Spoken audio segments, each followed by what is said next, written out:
Yeah, Alexa Carlin, and my company is Women Empower X.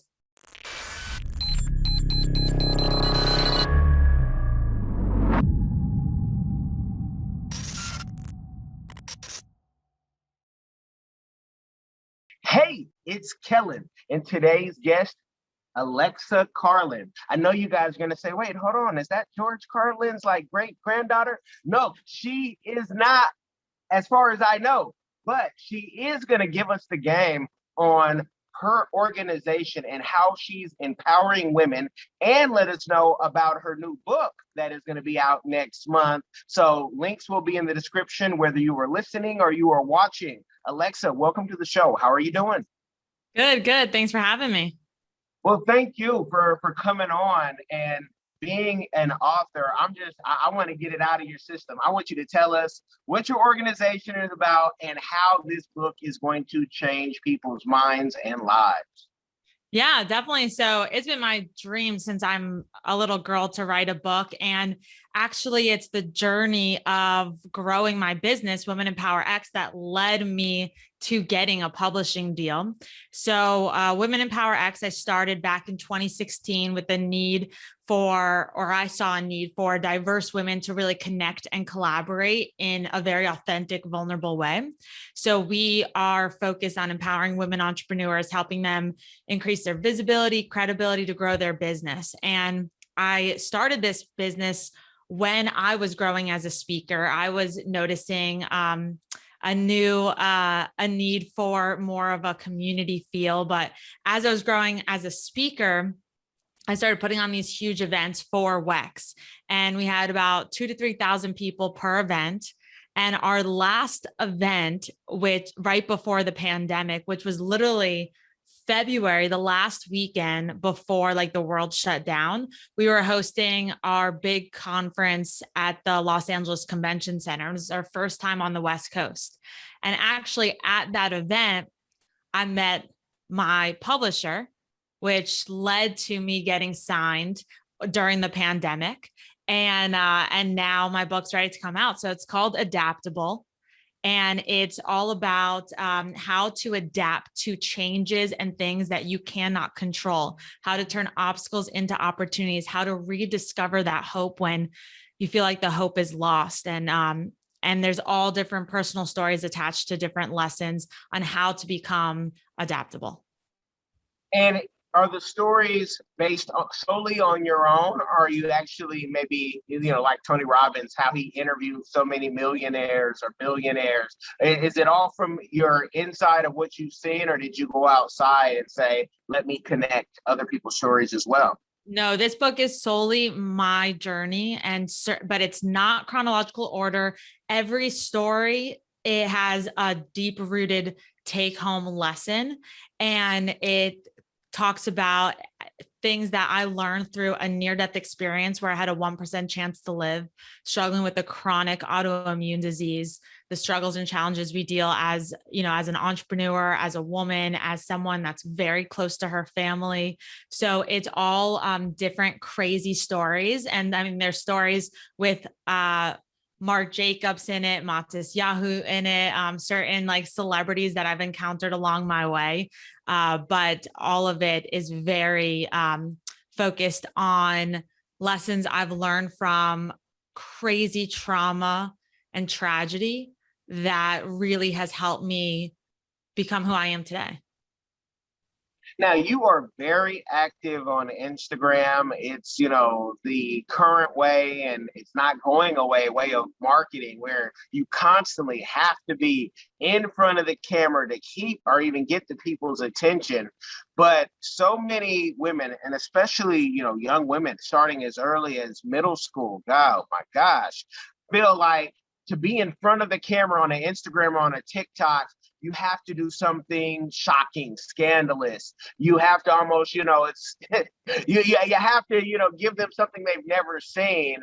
How is your book or your company, tackling that to say you are enough and your experiences are enough, and you don't necessarily have to do that Or maybe you say I'm wrong and you say, Kellen, yeah, you gotta be shocking. I'm killing something today at 12. Watch. I mean, give us the game on the solution for some of that. Yeah, definitely. So the way that I've been able to grow online and grow my company through organic social has been solely through public speaking, and with that, vulnerably public speaking. So there, I mean, when I was growing my audience from having a few hundred people watching and following me to thousands, it was during a time where I would go live on the back in the old days with Periscope, and I really shared from inside the struggle. It wasn't this like, oh, this is what happened to me in the past.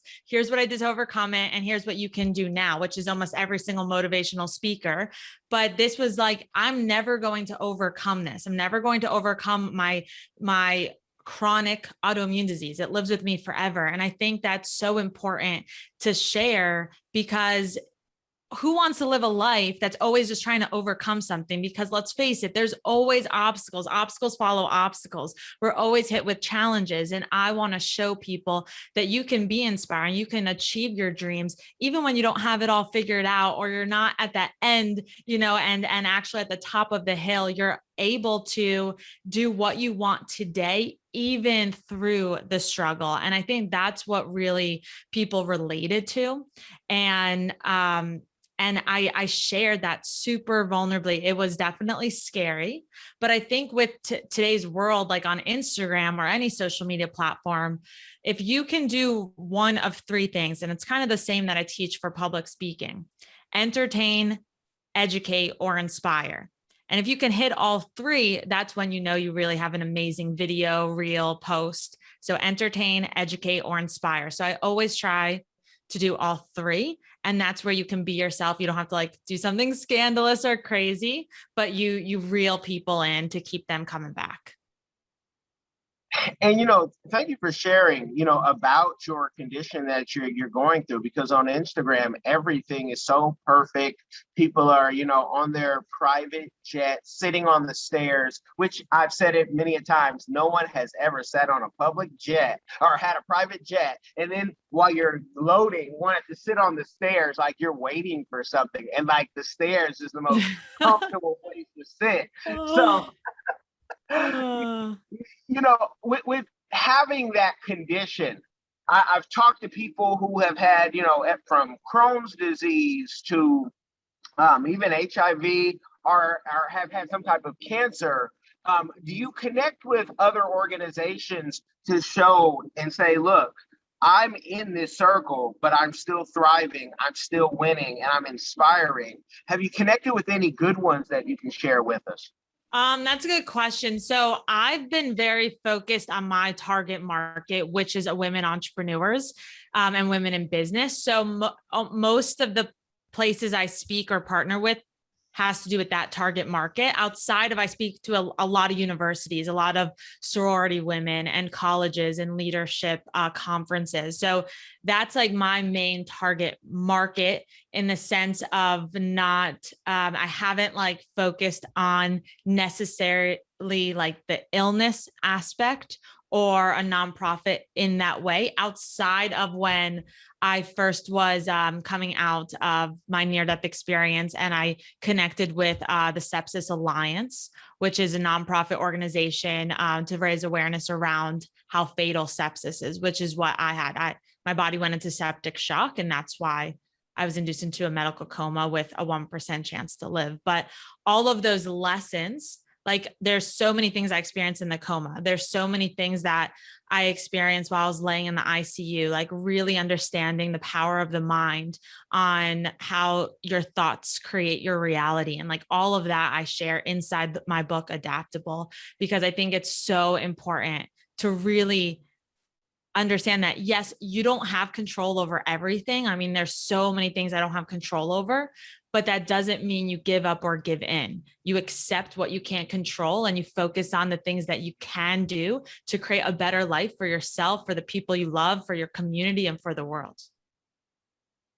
And, looking at you, I'm sure you've heard this many times. People would never know or even think that you would have an issue. They're like, wow, you're healthy. Where do you work out? What do you eat? And now we're in a pandemic where folks who were abusing even, food or drugs are taking a second look and saying, I might need to do something because I need to be the healthiest possible with your condition and the way that you look on the outside. What is like, how do you prepare for a pandemic where some people are like, I'm going to cough all over you just to prove to you this thing is fake? Like, how do you deal with that mentally and just your day to day? That's a good question. I mean, I think everyone has a right to their own opinion. And I think that's a very important thing to mention, because I think we've gotten so far where we get so angry when someone disagrees with us. But at the end of the day, we all have a right to our own opinion. Sure, that doesn't mean I agree with everyone, but I do respect where you're coming from, because we only know what we've been through. And so again, when you focus on the things you can control, like what if other people are taking the vaccine or not, or what other people choose to write on social, or argue against or argue for, whatever that may look like, you're not only depleting your energy, but you're depleting your ability to move forward towards the things that you do want to do, because you only have so much energy in a period of 24 hours. So for me, I catch myself in the act when I'm focusing on all those things that get me upset, or all those things that worry me, or, of course, the post-traumatic stress triggered in the beginning of the pandemic because of all the symptoms and what can happen when I have a compromised immune system. But all of that was just causing me to be more sick, and it wasn't helping the situation. And so it's just a matter of like noticing what you are thinking about, what you're focusing on, and redirecting your thoughts towards something that you can control. And so that's what's helped me during the pandemic, at least. Awesome. And with this speaking career, and now you have a book and you're teaching, and you're having success at what you're doing. I mean, you got a book deal during the pandemic. It's like you started your pandemic, right? You're like, hey, I got a book deal. Kudos to that. What is a community give back that you are doing or that you would like to do in the future? Yeah. So I'm all about community, and we create all of our products, all of our services under Women in Power X is focused on community. So what I would like to do in the future is to empower our members under the WEX Nation, as we call it, to help provide them the tools and resources to connect with their local community that can maybe also part of WEX. So we continue to foster those connections and also connect our like entrepreneurs with key stakeholders to help them grow, whether that's a partner, an investor, a podcast to be featured on, a speaking gig, because I really believe that like when we create this ecosystem of people helping one another, like we all grow together. So we have the community online, and once it's safe, I'd really like to see our community create their own communities through our support and resources to continue fostering those connections and relationships, and possibly partner with a local nonprofit or whatever that may look like based on their passion. Because I believe in the ripple effect of people. And so that's what I would love to see, like be able to create that ripple effect of change. Because we've just seen how I'm a big believer that one connection, one person, one action step can possibly change your life forever. And we want to help people discover that one.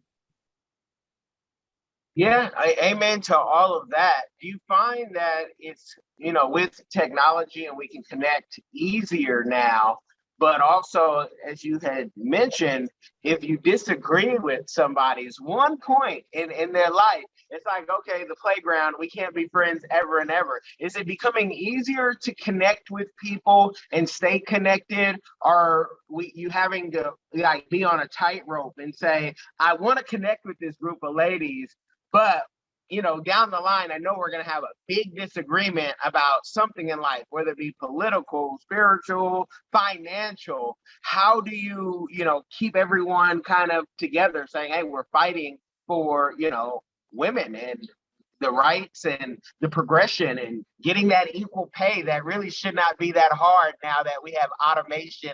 It should be, you're getting this, you're doing the same job, you should get that same thing. But how are you finding like keeping the community together?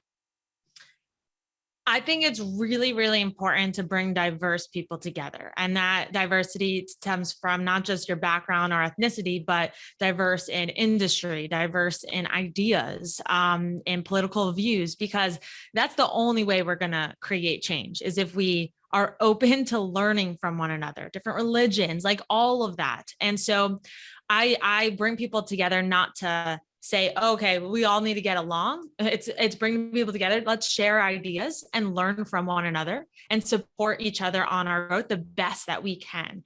And so that's how we approach it. We're all about collaboration over competition. But we definitely promote or advocate that you should speak up for what you believe in. And even if someone else in our community disagrees with that, that's where that communication and that conversation needs to happen in order to create any change. Okay, no, that's great. Are you, in North Carolina, do you have any political ambition to run for office? Good question. I've actually had a lot of people ask me that throughout my career, but the answer has to be no. I won't say no forever because obviously I don't know what the future holds, but it's not in my vision for what I want right now. No. Okay. And what would be your like 5-year goal for your organization and for, just business wise? Like, is it, you said the first time on the West Coast, but do you have a goal to maybe even do this globally? So my goal with Women in Power X is to become one of the largest communities for women entrepreneurs. And so we have our membership community called the WEX Nation, where we really work with our members every month to help them scale their business, as well as providing them opportunities for grants, speaking gigs, press, as well as connecting them to that community. So we would like to scale that to really, a few thousand members in the next 3 to 5 years. And that's something we launched during the pandemic. So, and then from that, have our community take that in person. We definitely will do events again, but right now that's our main focus because we see the biggest change happen there. So, and then personally would be to grow as a speaker, author, and then write my next book. But long-term vision, of course, New York Times bestseller. Well, what does that really mean now?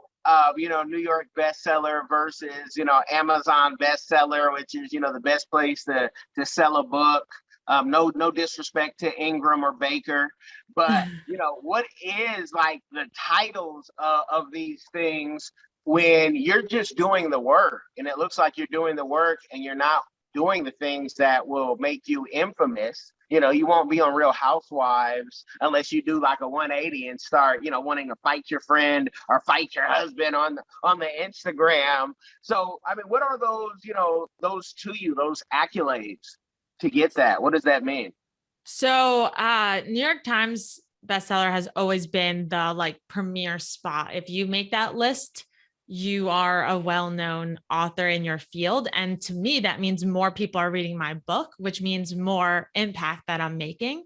And of course, it does come with career advancements in the sense of higher speaking fees, more credibility, just people know you more. So to me, the more people that the faster you will grow, but also the more people who know you, the faster you will grow. And when you can reach more people through different lists like that, just like any type of credibility factor, then you have the potential to impact more people. And that's how I see it, right? I want as many people as possible to read my book, Adaptable, because I know it will change people's lives. So we hit the first day my book was available for pre-order. We actually hit bestseller on Amazon for in the women in business category, and we stayed up there for a few days. It updates every hour, so it's a little different than like the New York Times or USA Today or Wall Street Journal. There's just Amazon its own beast in itself, but they're all amazing. I mean, to me, it's just I want to get as many people to read this book. Okay, so it's about the exposure and getting the sale. As a kid, I really, for me, in the books I write, that was a goal. And then I started doing this work, 2 decades ago, and found, I could buy my way onto that if I wanted to. And there's many of clients who have bought their way onto all type of lists. So I'm like, what yeah, I don't know if I have like 250K to drop on that. I'll do it the organic way. If it takes me 10, 20 years, that's all right.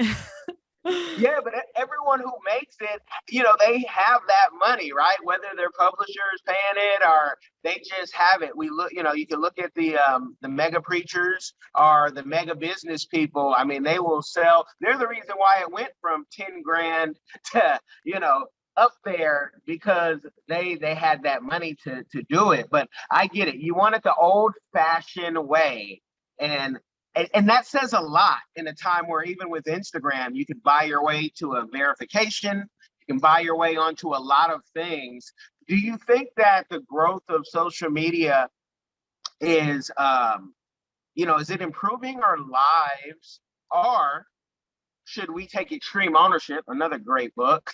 Should we take extreme ownership and say, use this technology, but don't get used by it? Like, where do you see technology and what you're doing? Is it going to be helpful or hurtful?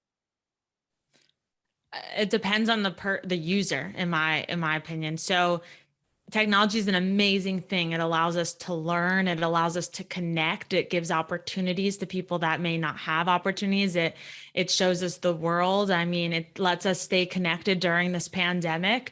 It allows people from different countries to connect and learn from one another. But of course, it could be used for the negative too, as we've seen with the rate of suicide and bullying. So it depends on the user and parents also, and you have to make sure that you understand your use of the platform, how it's making you feel, the time, right? Everything has an opportunity cost, and you have to really measure how much time you're spending on a platform, and if it's for use in your growth or education or family and friends, or like the time that you're wasting in exchange for something else in your life. So I think it's a beautiful thing. I love technology, but it all depends on the user. Gotcha. You guys, I'm going to make the prediction. I don't know if it's city council, alderman, heck, it may be governor. You might be talking to the next politician in North Carolina. And so, you guys, I don't want to say too much because I want you to go look in the description box, click the link, go check out not just her Instagram, but go check out the book. It's been an Amazon bestseller. Bring it back. Please leave the people with something, Alexa, and let them know where they can find you. Yeah. So anyone listening, know that you're not alone. Know that if you had to pivot, you have to change things up because of everything that's been happening in the world. Remember that there's not just one right way to get to where you want to be, and always be committed to your purpose versus your path. And I can guarantee you'll get there, of course, as long as you never give up. So thanks so much. My name's Alexa Carlin. I'm Alexa Rose Carlin across all social media. Instagram, TikTok is my jam. And you can learn more about me and my book at alexacarlin.com.